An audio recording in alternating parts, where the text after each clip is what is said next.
I'm just going to walk alongside this Cadillac Fleetwood here so you can see how long it is. It is a limo, but wow, this is really cool and really long.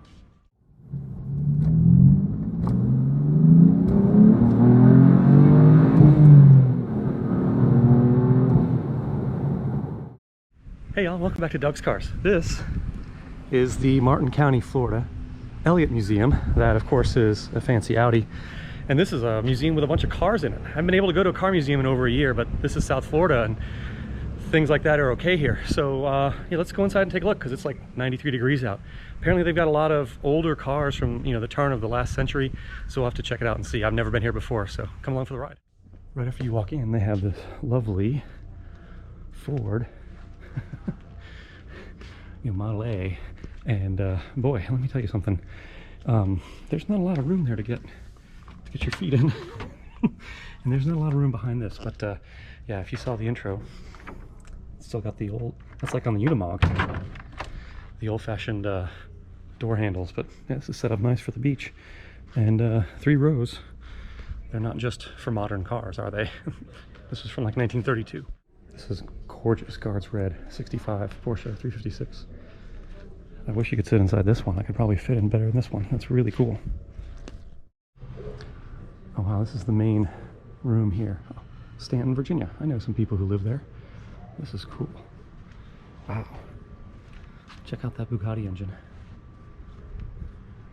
Oh, I did see they had an 1886 Benz Patentwagen, and yeah, that's a little different than controlling a modern car, that's for sure. And you wouldn't want to hit a pothole in one of those. I guess the roads back then were, oh no, they were absolutely much worse than they are now. Yeah, they've got all kinds of, I guess Hutchinson Island has car shows, and these are used at it. This is an 1893 Duria,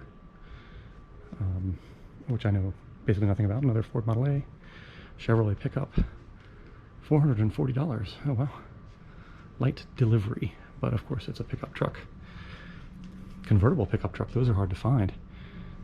50 horsepower, straight 6, and obviously this has been restored because nothing has ever been in that bed except dust. Ooh, a rumble seat. Check out this giant Buick Electra 225 deuce and a quarter, 225 inches long. But yeah, oh, this has always been one of my favorites, a 57 Chevy. This has the 270 horse, 283 V8, so it's not a fuel-injected car, but man, the jet age and the Dagmars and the original T3 guide lights, very cool. 2-door coupe with a silver interior. Next to this 1947 Packard. You may have seen one of these as the car, the convertible version of which Doc Brown has in Back to the Future. This, of course, is a 4-door sedan, not a coupe. One of the cool things about this museum is they've got this automotive racking system with cars stacked way up high. The only place I've seen this before is at the Verkehrsmuseum in Luzern in Switzerland, and you can actually control it yourself. You type in what you want to see, and they'll bring and the car will be presented for you. They went to it on a grand tour not too long ago, but man, there's a bunch of cool engines here. Obviously a flathead, a Ford 6, Chevy small block, but here you've got to have a docent do it, and there's not one present. But I mean, you can see there's obviously like a 53 or 54 Corvette. It's competition, a 55 Thunderbird, obviously a 65 Mustang, and then back over there is a bunch of trucks. I hope you can see through the glass. And then there's second and third level up there. And, oh hey, I'm under a boat. I would say these are pretty expensive. This is a Ferrari Gto, which I'll probably be seeing some of at Amelia Island soon. It's a 62, so this is what, like a $20 million car. That's pretty beautiful. Yeah, you're not going to see too many of these. Uh-oh, the tag's expired. And then here's another Ferrari wide body race car. It looks like it's based on a 308 chassis. And of course, you can't have a museum without a couple of cool Cobras. And you know, it's Florida, so they're antique, so these are probably real. That's an actual 60 buyback draft, so that may be a kit car. And this one's got a New Hampshire tag, so oh wow. Well, here's the Stanton truck. Let's see, what is this? Is this a Ford? Okay, that's what I was thinking. Model AA, tractor trailer engine with 40 horsepower. 40 horsepower to tow that giant trailer. These things nowadays have like 800 horsepower. But it's nicely done, Fruhoff. I don't think that brand is still around. Huh. This thing is a 1936 Austin Nippy Roadster. Look at the size of that engine. It's only as wide as my hand. That's crazy. It's tiny. Oh, he kept it on his yacht, according to the little blurb there. Huh. Austins are definitely not cars you see in the U.S. They're not common at all. So this is kind of cool. Yeah, that's almost like a little kiddie car.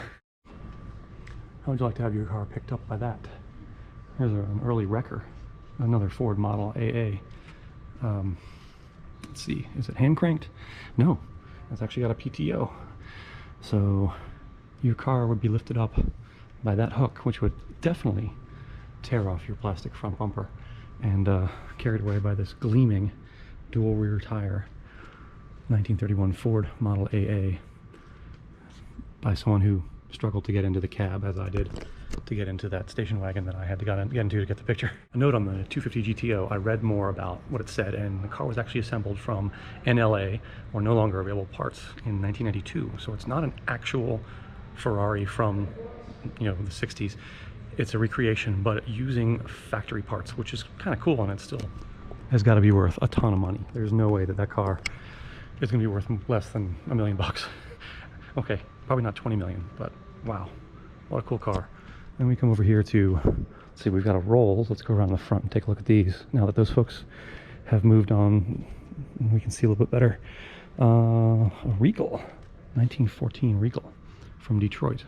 Not sure I've heard of this brand, but obviously a brass era car. Yeah, all kinds of crazy controls, plenty of legroom in the back. Yeah, that's what they were called. But this Rolls is quite nice. Look at how far back the second windshield is. I can't get any closer because there's obviously a barrier in the way, but it's on those crazy arms that I guess you could move it backwards and forwards to direct the airflow better. But there's all the legroom in the world back there. And I'm sure the front seat was pretty cramped because cars back then didn't have adjustable seats in the front like we're used to now. So you couldn't actually change the seating position. You just sat there. That's why old cartoons from those eras have people with boxes strapped to their feet or magazines or something, just so they could reach the pedals. I found some stairs, so let's see if we can see anything cool up here as we go up. All right. Oh, another Model A. They have a lot of those here. 1928 Chevrolet. Hey, a Model T, 4-door, 1927. I believe that 1927 was the last year of the Model T, and there's a 1909 next to it, which unfortunately is a little hard to see through the glass, but hey, they're there. And so you've got the span of 1909 to 1927. By 27 it had electric starter and so many other things that didn't exist in 1909, but was still basically the same car, which was kind of cool and kind of funny at the same time.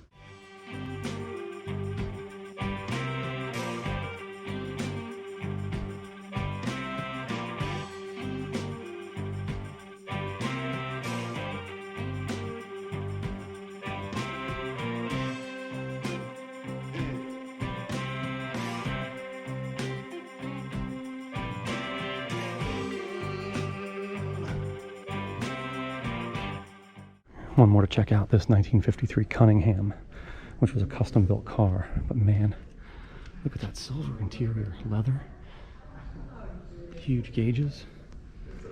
Man, that's really cool. Really cool. It's got a 331 cubic inch Chrysler Hemi under the hood, and that grille is amazing. I really like this two-tone colored car, body by Vignale. It's next to the Guards Red Porsche, which, I mean, who's going to turn down a Guards Red Porsche? I'm not going to turn down a Guards Red Porsche ever. Hopped in the back seat of the Model A station wagon, Woody wagon. Well, first you can see how cool the ceiling is, but secondly, just to say thanks for coming along on this little ride. This was unexpected that there was a museum that was mainly focused on cars here. Just visiting some family friends right now, and they're like, oh, hey, there's a museum right down the street. They have a lot of cars in it. And Yeah, I've been doing a lot of Land Rover stuff recently, and this is just something different. And since I like to bring different content, it was time. And been enjoying my trip to Florida. I've been working while I've been here, so I haven't had a whole lot of time to do other things, but this is something I've been able to do. And I know a lot of folks probably are not able to go to museums yet, and hopefully they will be able to soon. It's the first one I've been to in over a year. But hey, it's Florida, and they do that here, and I'm certainly enjoying being in this Model A. I fit a little bit better in the back seat.